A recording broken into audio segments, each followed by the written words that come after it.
शेतकऱ्यांसह आदिवासींचे विविध प्रश्न सोडवण्याच्या मागणीसाठी मार्क्सवादी कम्युनिस्ट पार्टी आणि किसान सभेचा मोर्चा आज पालघर जिल्हाधिकारी कार्यालयात पोहोचला। या मोर्चाच्या प्रतिनिधींनी आपल्या मागण्यांचं निवेदन प्रशासनाला दिलं।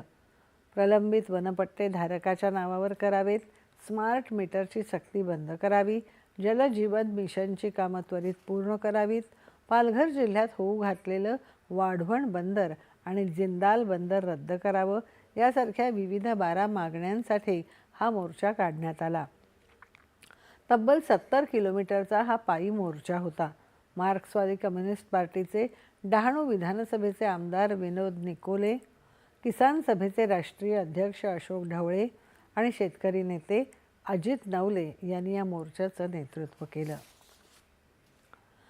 मुंबईच्या महापौर पदावरून भाजपा आणि शिवसेना